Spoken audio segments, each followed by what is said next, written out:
प्यारे भाई बहनों, युवा साथियों, आप सभी का Gopesh coaching classes YouTube channel पर स्वागत, मोस्ट वेलकम। जैसे कि आज हमारी जो वीडियो है ज्यामिति, ज्योमेट्री, तो ज्योमेट्री का जो फर्स्ट जो टॉपिक है वो बहुत इम्पोर्टेंट टॉपिक है। इसी के अकॉर्डिंग पूरी जो गणित की जो सेकंड गणित है ये इसी पर आधारित है, अर्थात ये इसका बेस है, सेकंड गणित का बेस है और इसको अच्छे से आना चाहिए। तो इसका बेस है अपन को अच्छे से आना चाहिए ताकि आगे चल कर हमारी पूरा सेकंड गणित अच्छे से समझ में आए। तो देखिए आज जो हमारा जो टॉपिक है वो है कोण, जिसको इंग्लिश में कहते हैं एंगल, ANGL। देखिए कोण कई प्रकार के होते हैं, जैसे न्यून कोण, समकोण, अधिक कोण, सरल कोण, वृहद कोण। तो देखिए सबसे पहले हमारा चल रहा है न्यून कोण। न्यून कोण ऐसा कोण होता है जो 0 डिग्री से अधिक होता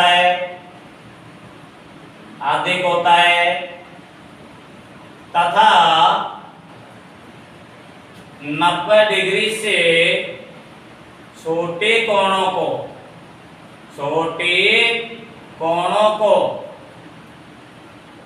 न्यून कोण कहते हैं, न्यून कोण कहते हैं।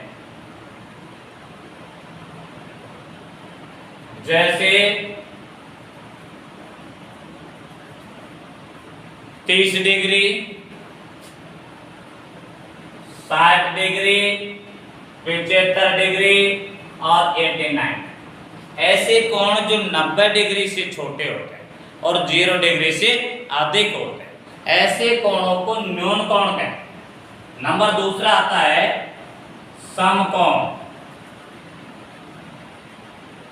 समकोण तो देखिए 90 डिग्री के कोण को, 90 डिग्री के कोण को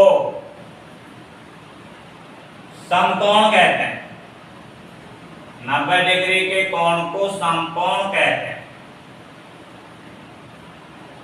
इसे अपन को जैसे कि इस तरीके ये सीधी लाइन और यहाँ पर आपको ये चौकोर खाना सा नजर आता है, अर्थात ये 90 डिग्री समकोण त्रिभुज। समकोण कोण है और अगर कोई त्रिभुज में एक कोण 90 डिग्री का होता है, 2 कोण न्यून कोण होते हैं, तो उस त्रिभुज को समकोण त्रिभुज कहते हैं। तो देखिए इसी तरीके से नेक्स्ट क्वेश्चन है, नेक्स्ट है अपना टॉपिक है सरल कोण के बाद में, समकोण के बाद में सरल कोण। अब सरल कोण उसे कहते हैं जो 180 डिग्री के कोण को सरल कोण कहते हैं, क्योंकि वह सरल रेखा पर बनता है। तो देखिए तीसरा टॉपिक है सरल कोण, सॉरी वृत्त। सबसे पहले आते कोण, देखिए अधिक कोण, समकोण के बाद में अधिक कोण है। अधिक कोण ऐसा कोण होता है जो 90 डिग्री से तो अधिक होता है और 180 डिग्री से कम होता है। 90 डिग्री से अधिक तथा 180 डिग्री से कम के कोणों को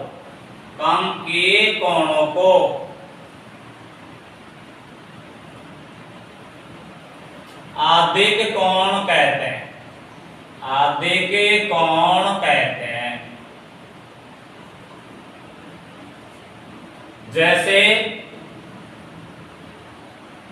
120 डिग्री, 135 डिग्री, 150 डिग्री और 179, जितना भी है 89, 79 कर दीजिए। तो इस तरीके से कोण जो 90 डिग्री से तो अधिक होते हैं और 180 डिग्री से छोटे कोण होते हैं, ऐसे कोणों को अधिक कोण कहते हैं। अब उसके बाद में आता है अपना सरल कोण। सरल कोण वे कोण होते हैं जो 180 डिग्री के कोण को, 180 डिग्री के कोण को सरल कोण कहते हैं। सरल कोण कहते हैं।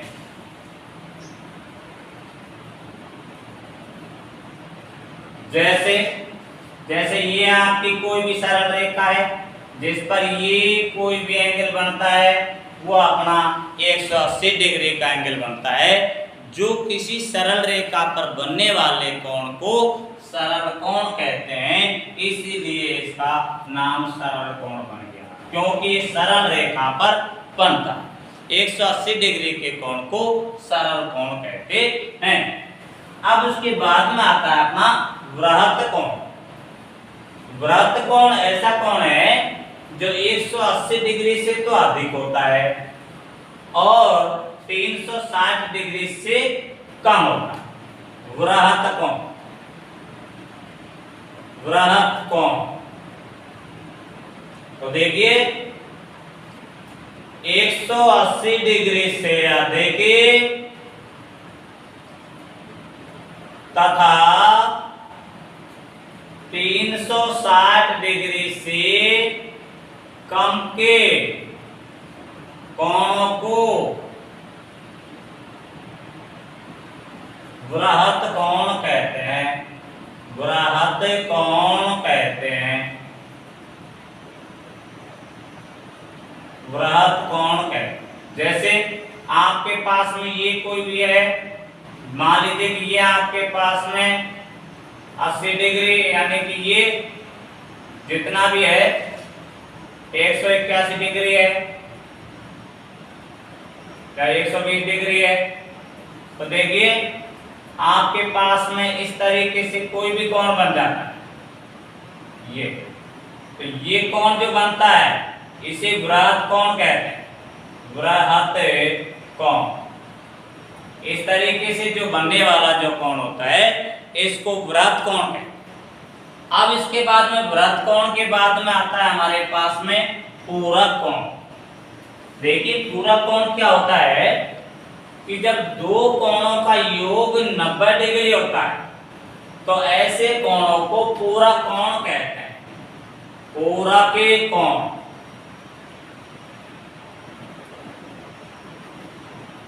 ऐसे कोण जो ऐसे दो कोण जिनका योग 90 डिग्री होता है। तो देखिए दो कोणों का योग, दो कोणों का योग 90 डिग्री होता है तो ऐसे कोणों को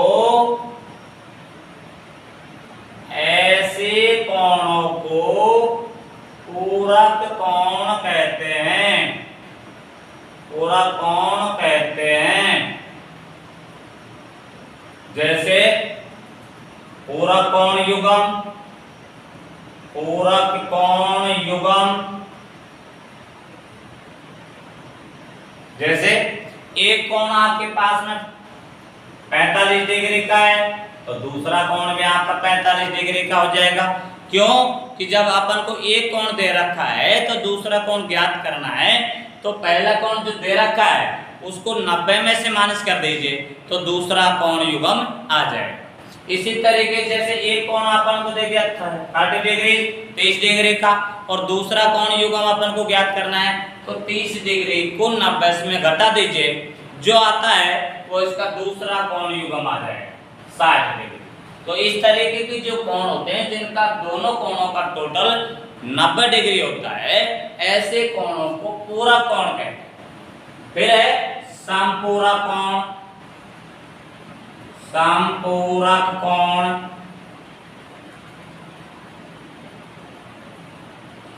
दो कोणों का योग, दो कोणों का योग 180 डिग्री होता है तो ऐसे कोणों को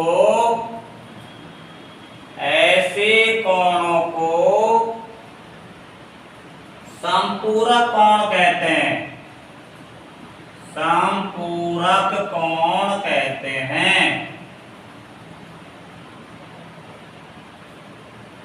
अब जैसे इसका समपूरक कोण युग्म, संपूरक कोण युग्म, संपूरक कोण युग्म अपन करेंगे। तो देखिए मान लीजिए कि ये कोण आपके पास में 30 डिग्री का दे रखा है, तो दूसरा संपूरक युग्म निकालना है। तो 180 में से 30 को माइनस कर दीजिए, आपके पास में आ जाएगा 150 डिग्री। दूसरा कोण मान लीजिएगा आपको दे रखा है 120 डिग्री, और दूसरा संपूरक युग्म निकालना है। तो 180 में से 120 को माइनस कर दीजिए, 60 डिग्री इसका संपूरक युग्म आ जाएगा। तो इस तरीके से दो कोणों का योग 180 डिग्री होता है। तो ऐसे कोण युग्मों को संपूरक कोण युग्म कहते हैं। अब नेक्स्ट आपके पास में चलता है शीर्षाभिमुख कोण।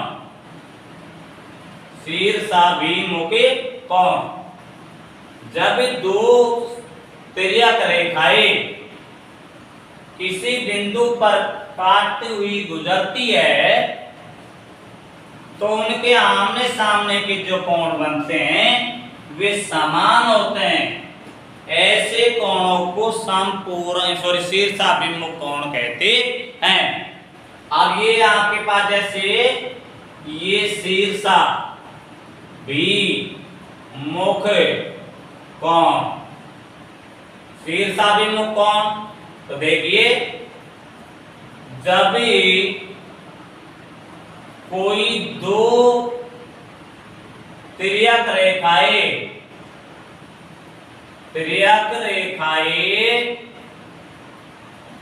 एक दूसरी को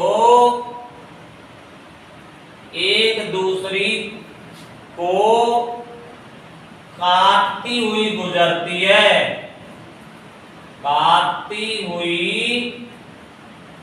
गुजरती है, तो उनके आमने सामने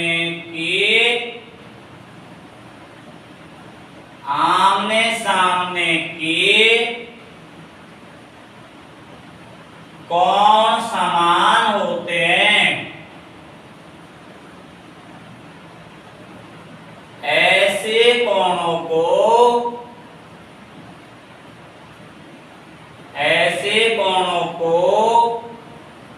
शीर्षाभिमुख कोण कहते हैं। शीर्षाभिमुख कोण कहते हैं। अब जैसे मान लीजिए कि आपके पास में ये तिर्यक रेखा है, इस तिर्यक रेखा को दूसरी तिर्यक रेखा इस तरीके से काटते हुए गुजरती है, तो इसके ये कोण इस कोण के बराबर हो जाएगा और ये कोण इस कोण के बराबर हो जाएगा। यानी कि 1 2 3 4, तो कोण 1 तो कोण 3 के बराबर हो जाएगा और कोण 2 कोण 4 के बराबर हो जाएगा। तो ऐसे कोण जो कोई तिर्यक रेखा किसी दूसरी तिर्यक रेखा को काटते हुए गुजरती है और उनके आमने सामने के बने हुए कोण बराबर होते हैं, ऐसे कोणों को शीर्षाभिमुख कोण कहते हैं। तो इस तरीके से ये सेकंड गणित की जो आधारशिला है इनको अच्छे से देखना है, क्योंकि ये बेस है और जिसका बेस मजबूत होता है वो कहीं भी किसी भी एग्जाम में बैठेगा वहीं क्लियर कर ले। इसलिए बेस अपना क्लियर होना चाहिए, अच्छा होना चाहिए, ताकि अपने आगे आने वाले वीडियो को आराम से समझ सकें। तो वीडियो को देखना है, लाइक करना है, सब्सक्राइब करना है और नेक्स्ट वीडियो के साथ फिर कल मिलेंगे। जब तक के लिए धन्यवाद, थैंक्स।